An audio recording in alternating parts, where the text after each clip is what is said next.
Hey guys, welcome back. It's Missy, and today we're going to be talking about men who never grow up, aka Peter Pan syndrome. And this is basically someone who just doesn't want to grow up.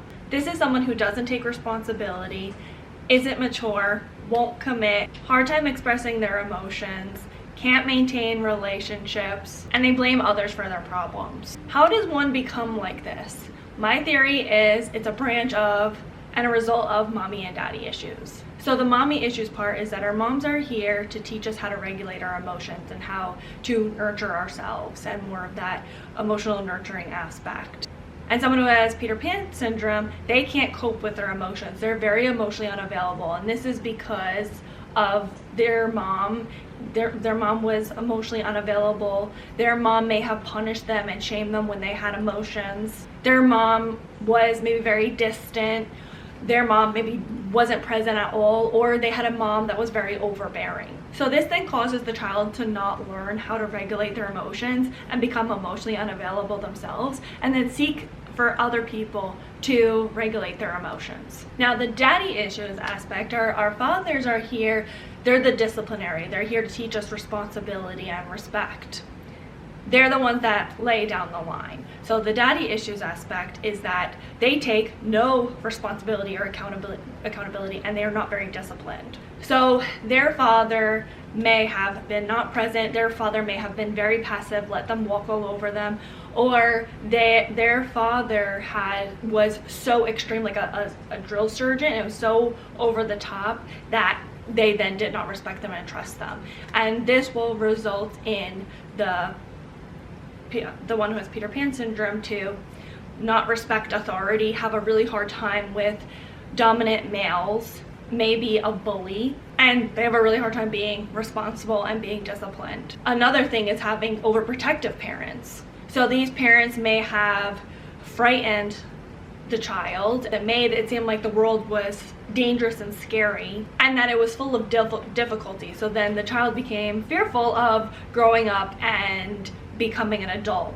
And they also most likely didn't teach the importance of chores and why it's important to be responsible. Another thing is they may have had parents that didn't allow them to be responsible. So anytime there was a chance for them to be responsible, the parents took over, they saved them, they prevented them from moving forward in their life, they infantilized them, meaning they made them younger than they actually were, not letting them progress in age-appropriate activities. These parents took on any responsibility that they could have had, like taking care of themselves, like maybe doing their own homework, like maintaining friendships. Another reason is they may have permissive parents. So permissive parents are parents that don't have boundaries or don't say no to their children, and then the children feel like they're the ones that are in control and they're the head of the household. So with these type of parents, they always take blame for things and don't teach their children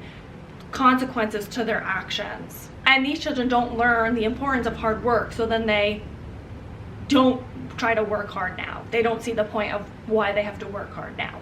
They've been taught, oh, life will just take care of it. Mommy and daddy will always save me. And the last thing is that they have undealt with insecurities and fears. So not having parents that built them up or taught them skills or really validated them or soothed them, they then formed a lot of insecurity. They live off of that ego and all of those fears, and so they make choices off of their fear, their insecurities, and their ego rather than their authentic self. So now that we understand why they become the way they are, because I'm sure you're wondering, like, why would someone not want to grow up? How do they become like this? We're going to talk about some of the signs that either you or someone you're dating or someone you know has Peter Pan syndrome. So this video is just for you to become aware of maybe someone in your life that has some of these signs and issues and why they are the way they are, or for you personally, for you to maybe relate if you are someone that struggles with some of these issues. So some signs of someone that has Peter Pan syndrome is they will look for maternal figures. They are looking for someone to replace the lack of maternal figure they didn't have. So they're looking for someone that's very nurturing, someone that's very empathetic, someone that's very sensitive, someone that maybe they can take advantage of, someone that cooks, someone that cleans, someone that will take off all responsibilities from them and take care of them. And that someone will help them with their insecurities or things that they're very scared of. Another sign is they live for today. A lot of these people are children stuck in a childlike state, and so most children, they live for today. They don't think about the future, they don't think about what's tomorrow, they think about today and fulfilling those pleasures of today. And that's exactly what someone with Peter Pan syndrome does. They have a childlike mindset where they're not thinking about the future, they're always thinking about the next shiny new toy, and they're thinking about what is a new exciting thing they can do in the present moment.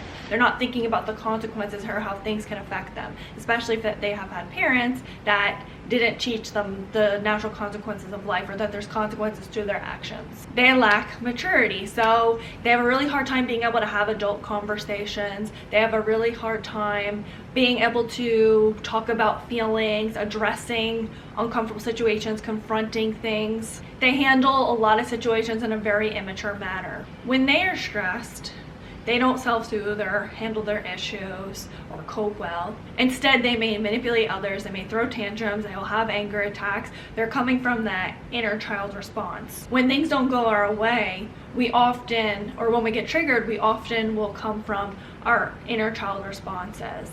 And if we don't healthily learn how to deal with life's issues, then our inner child response will be very immature. And so then you will feel like you are dealing with a child. It makes it very difficult to build something with them. They don't commit to anything. When you don't commit to anything, you don't have to be held responsible or accountable. These are the type of people that exhaust the phrase, "I'm not ready for a relationship." They like to keep things open so they can avoid responsibility and accountability. And also, if they avoid responsibility and accountability, they can avoid the consequences of what their actions say, and they can say, "Hey, I told you I wasn't ready for a relationship, I told you this, I told you that." So then they have their tracks covered. And if you are someone that's dating this person, or that you're really emotionally invested in this person, you may pass it off as like, maybe they need a little bit more time, maybe they need some time to trust me. But if it's been more than a few months and they're still saying they're not ready for something long term, they're not ready for a relationship, and you gotta bounce. Another thing is they're very irresponsible with money. Again, the shiny new toy. They like to live in the now. They don't think about the consequences of tomorrow. They just want to buy what they want to buy. And they also think that other people will take care of them and save them. So they may expect you to cover them when they cash out, or they may be taking money from their parents. They don't have savings. They also may be someone that doesn't really work very hard, and also that comes with that is they have a hard time maintaining a job. So they may skip out of work, they will be very inconsistent with work, they don't put an effort, and they can be late, and so this often will result in them getting fired, and then they'll go on unemployment, and then maybe they'll get another job for a temporary period of time, and they'll go on unemployment, and it'll just be this constant cycle. Or they'll find someone that will take care of them financially, but it's really hard for them to hold down a job. Or there are people that have Peter Pan syndrome that will hold down a job, but they still are very irresponsible with money, and they're always just spending their money to the point where they are just always broke. Another thing is they will blame others for their life failures and for the wrongs in their life, or the things that go wrong.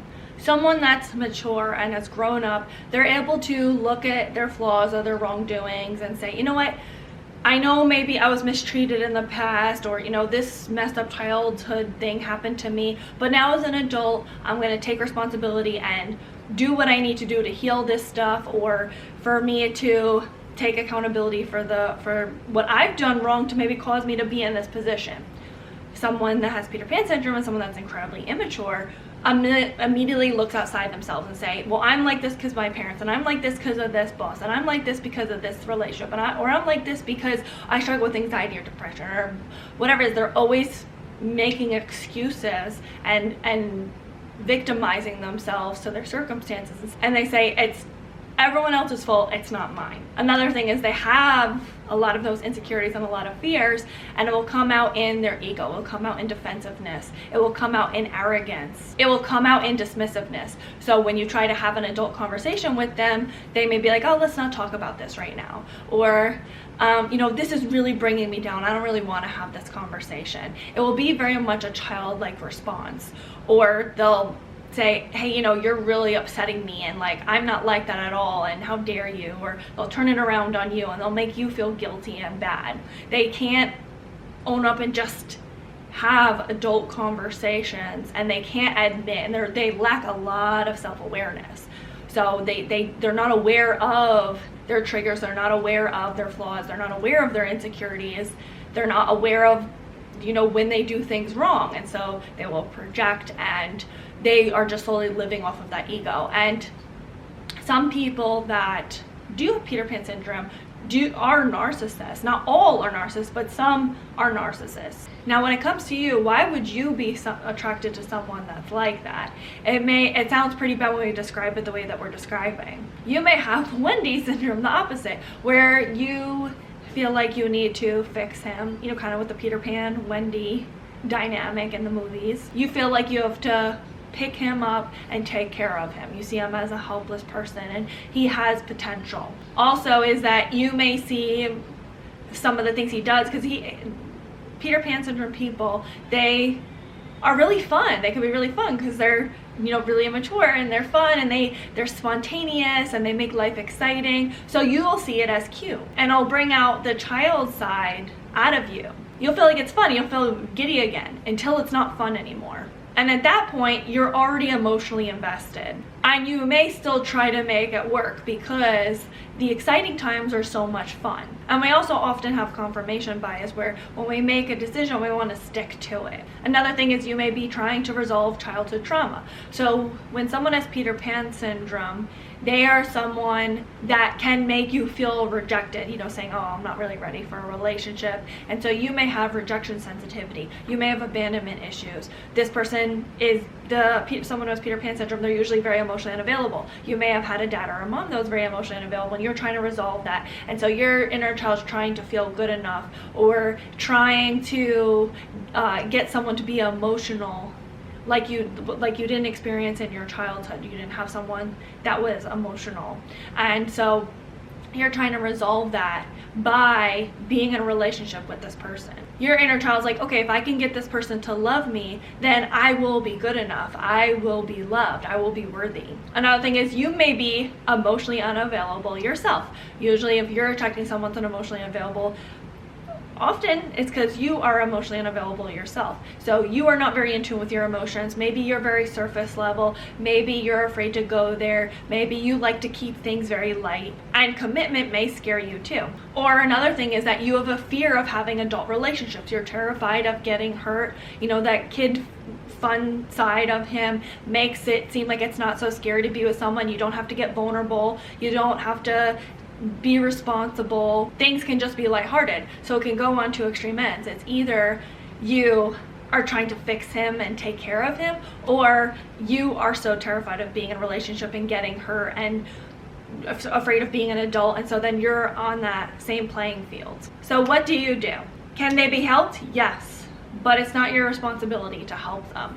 Don't fix something that you're not responsible for breaking. If you're someone that is in a relationship with this person, just understand it is possible for them to go on that journey and heal, but they have to be the one that makes that decision. The only way for someone to make that decision is when you leave. They finally have to feel the weight of their decisions. They have to feel the natural consequences of life.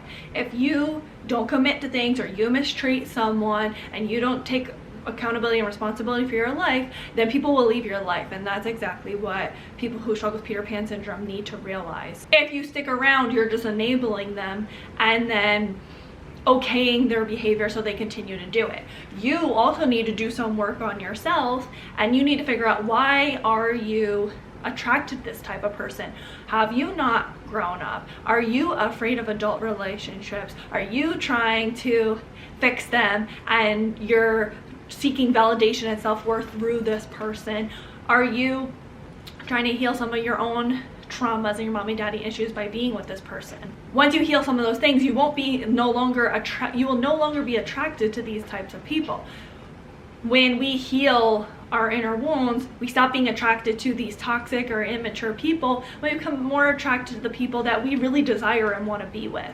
Our conscious and our subconscious finally matches up. Our beliefs match up with what our conscious mind wants. Now, if you are someone that can relate and has some of these signs, and maybe had a similar childhood to what was described, I will do a further video on how to heal from Peter Pan syndrome. But it really is a self-healing journey, and it takes a lot of work, and you will have to do things completely differently than what you're used to doing. But you have to want it, and you have to make a choice to do it. So what do you guys think? Leave it all in the comments below. And please don't forget to like, comment, subscribe, and share with someone that you think may need it. Until next time, thanks for watching. Bye, guys. She's biracial. She's biracial, girl. Hey. Ugh, I don't know what I want to do. Basically, what that means is, so stupid. You're not. Thanks for farting. It sounds kind of awful when no, I'm not gonna say that.